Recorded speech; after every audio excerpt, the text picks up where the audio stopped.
अब की बार world war ना हो जाए, ये डर पूरी दुनिया को सताने लगा है। असर हर जगह है, असर मार्केट पर है, जियो पॉलिटिक्स सिनारियो में है, असर जोग्राफिया पर है, असर देशों के रिश्ते पर है। ईरान और इजराइल के बीच जो कुछ भी चल रहा है, इसके बाद हर किसी का एक ही सवाल, कौन रुकेगा, कौन झुकेगा। रुकना और झुकना तो छोड़ ही दें आप, हथियार के बाजार के तौर पर कितने देशों को देखा जा रहा है, सवाल बहुत बड़ा है। अमेरिका ने हालांकि ईरान पर प्रतिबंधों की बात की है, लेकिन क्या इतना आसान है ईरान पर प्रतिबंध लगा देना? आज की तारीख में इजराइल के साथ कौन है और ईरान के साथ कौन खड़ा है? भारत की डिप्लोमेसी क्या होनी चाहिए? भारत के विदेश मंत्री एस जयशंकर ने एक फोन कॉल की, उसके बाद ईरान के तेवर कैसे पड़े ढीले? भारत ने कूटनीति में एक बार फिर से अपनी मजबूती किस तरीके से दिखाई? ये सब कुछ आज मैं आपके लिए लेकर के आया हूं। नमस्ते, मैं राशिद। वॉर जोन ब्रेकिंग में सबसे पहली और सबसे बड़ी खबर, इजराइल के गांव पर ड्रोन और मिसाइल के जरिए अटैक किया गया है, यानी ईरान अपने अटैक रोक नहीं रहा। हालांकि हिजबुल्लाह आतंकी संगठन ने हमले की जिम्मेदारी ली है।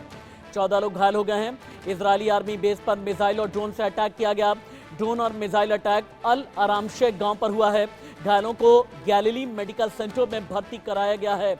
इस वक्त की सबसे बड़ी खबर, अब पूरी दुनिया यही पूछ रही है कि अगर ये ट्रेलर है तो आगे क्या विश्व युद्ध की पिक्चर भी आने वाली है? मेरे साथ में थोड़ी देर के बाद में wing commander Praful Bakshi, group captain VN Jha और ग्रुप कैप्टन यूके देवनाथ जुड़ने वाले हैं। लेकिन इससे पहले कि मैं अपने पैनलिस्ट के पास में चलूं, अपने डिग्निटरीज के पास में चलूं, जवाबी कार्रवाई करने के लिए इजराइल ने क्या तैयारियां की हैं, अब आप ये देख लें। ईरान पर कभी भी जवाबी कार्रवाई करने की तैयारी इजराइल की तरफ से हो गई है। ईरानी हमले के बाद से 5 बार अभी तक वॉर कैबिनेट मीटिंग हो चुकी है। कैबिनेट ने तय किया ईरान पर जवाबी कार्रवाई यकीनन की जाएगी। इजराइल बदला लेने के लिए ईरान पर स्ट्राइक करेगा। युद्ध के मैदान से महाविस्फोटक ब्रेकिंग आ गई है। वॉर कैबिनेट एक ऐसी कैबिनेट जो अंतिम तौर पर फैसला करती है कि अटैक करना है तो इस अटैक की इंटेंसिटी कितनी ज्यादा होनी चाहिए, कितनी तीव्र होनी चाहिए, यानी कभी भी इजराइल ईरान पर अटैक कर सकता है। विंग कमांडर प्रफुल्ल बख्शी से मेरा पहला सवाल होगा। विंग कमांडर प्रफुल्ल बख्शी, मुझे याद है जब रशिया यूक्रेन का युद्ध था, या फिर आर्मेनिया अजरबैजान के तनाव की बात थी, या चाइना ताइवान के बीच जब संभावित युद्ध की घड़ी आई थी, मैंने आपसे सवाल पूछा था, आपने कहा था यह कहानी सिर्फ एक है, हथियार के बाजार के तौर पर किसी देश को देखना। कि आज की तारीख में ईरान और इजराइल के बीच भी सब कुछ वैसा ही चल रहा है, यानी हथियार के बाजार को और बड़ा करने की जो नीयत है वही युद्ध के मैदान में नजर आ रही है। आपने बिल्कुल ठीक कहा राशिद, ये हथियार का बाजार है जिसको कि इकोनॉमिक गेन्स कहते हैं, और इसको और स्ट्रॉन्ग करने के लिए थोड़ा रिलीजन एंगल भी लगाया जाता है। बट आपको मैं अजीब सी बात बताता हूं, यानी आप ये कहना चाहते हैं कि हमास के साथ में मुस्लिम लगा दिए, हिजबुल्लाह के साथ मुस्लिम लगा दिए, अलकायदा के साथ मुस्लिम लगा दिए, सीधी यही बात है ना? मैं आपको यही बताने की कोशिश कर रहा हूं, और एक और बात बता रहा हूं। इजराइल ने ईरान को मदद करी थी आर्मामेंट टेक्निकल और एयरफोर्स को रन करने के लिए, एयर डिफेंस को रन करने के लिए नॉन लीदल इक्विपमेंट के साथ में करी थी इराक के खिलाफ, और उनकी मिसाइल टेक्नोलॉजी उसको दी। यहां तक कि Israel has gone out of its way to help Iran जब उसको जरूरत पड़ी उसके। और बेसिकली इजराइल अपना आर्मामेंट बेच रहा था, there is no doubt about it. सब अपना आर्मामेंट बेच रहे हैं, ईरान अपना आर्मामेंट बेच रहा है, यहां तक कि हमास से उसको पैसे मिल रहे हैं, यहां तक कि हिजबुल्लाह से उसको पैसे मिल रहे हैं। तो ये सारा का सारा जो गेम है वो आर्मामेंट इंडस्ट्री है। आपको देखिए पेट्रियट मिसाइल आ गई, वहां पर पेट्रियट मिसाइल को उसको लगवा भी दिया और रेथियन कंपनी को और फायदा हो गया।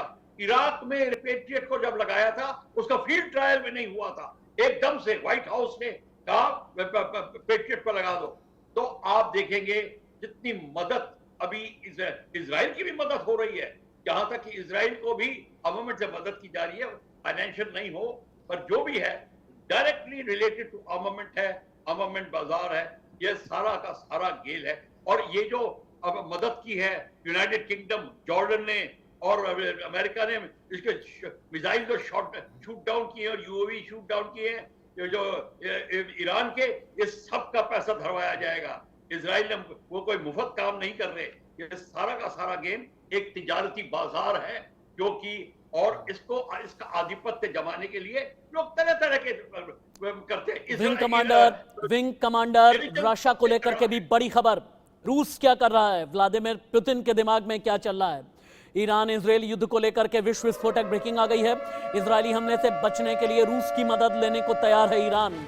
वॉशिंगटन पोस्ट ने एक रिपोर्ट में बहुत बड़ा दावा किया। ईरानी डेलीगेशन ने पिछले दिनों रूसी हथियार फैक्ट्री का दौरा किया है।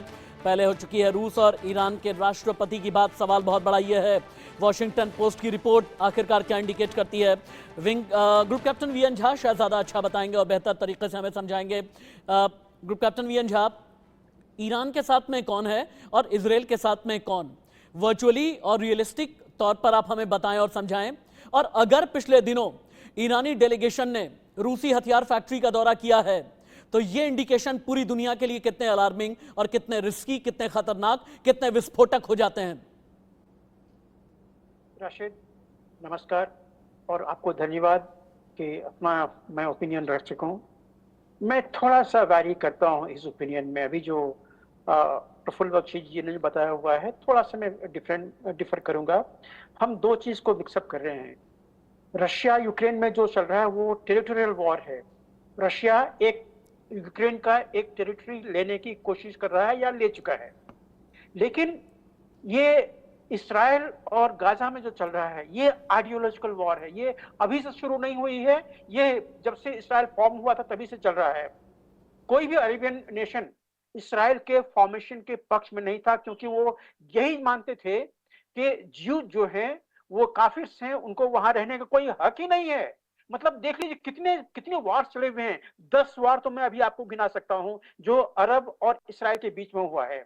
ये अलग बात है कि इसराइल ने सबों को बहुत बड़ी बड़ी ड्रिबिंग दी है, लेकिन ये सब आइडियोलॉजिकल वॉर है। जो हमस ने 7 अक्टूबर को किया था, ये भी आइडियोलॉजिकल वॉर ही था।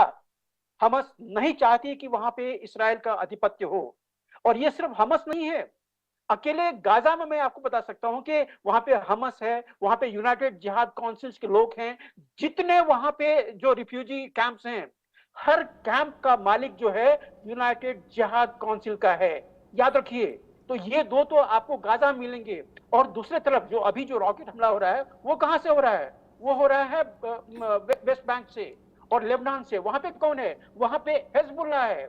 तो चाहे वो हमस हो, यूनाइटेड जिहाद काउंसिल हो, हिजबुल्लाह हो, या फिर उधर यमन में हुती हो, ये सब तो टेररिस्ट के ही है ना। ये टेररिस्ट का ये इसराइल को वहां नहीं देखना चाहते हैं। और इसीलिए ये जो आइडियोलॉजिकल वॉर है, इसको हम रूस और यूक्रेन से तुलना ना करें। हाँ, जो एक चीज बताया है कि ये सब में एक जो आर्मामेंट का जो एंगल है, हथियार का एंगल है, वो है।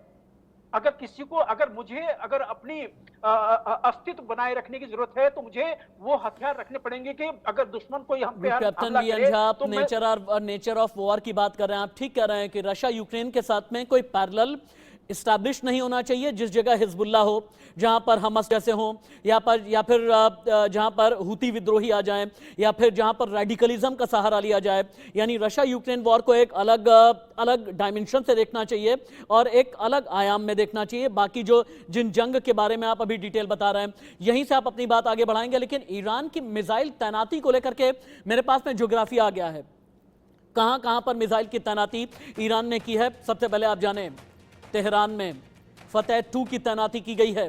फतेह 2 क्या है? एक हाइपरसोनिक मिसाइल है जो बहुत घातक कही जाती है। इसके अलावा इस्फान परमाणु केंद्र, फतेह 2 की तैनाती हाइपरसोनिक मिसाइल है। करमन में बैलिस्टिक मिसाइल की तैनाती की गई है। नतांज की तरफ आप जाते हैं तो बैलिस्टिक मिसाइल का डिप्लॉयमेंट है। फारूक शहर क्रूज मिसाइल के लिए बिल्कुल परफेक्ट मानता है ईरान। फिर एक शिराज, एक ऐसा ठिकाना जहां से क्रूज मिसाइल, मशाद, यहां पर भी क्रूज मिसाइल। लेकिन हमदान, जहां पर सबसे ज्यादा घातक शाहेद ड्रोन का डिप्लॉयमेंट किया गया है। और इसके अलावा बुकान शाहेद ड्रोन, तबरीज, यहां पर शाहेद ड्रोन यानी बैलिस्टिक मिसाइल, ड्रोन, घातक हथियार। रॉकेट लॉन्चर, इन सभी की तैनाती का ज्योग्राफिया क्या है, आप इस रिपोर्ट के जरिए देख पा रहे हैं। ये ईरान का एक घातक प्लान है।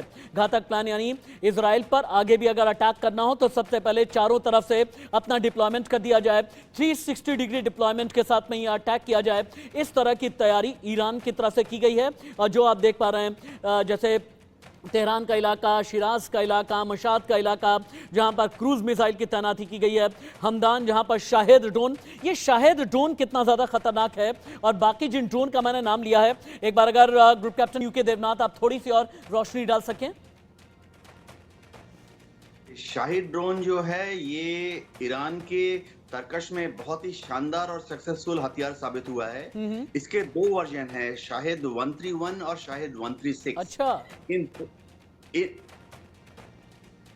ईरान ने शाहिद 131 और शाहिद 136 का जो ट्रायल था वो रूस को सर यूक्रेन बस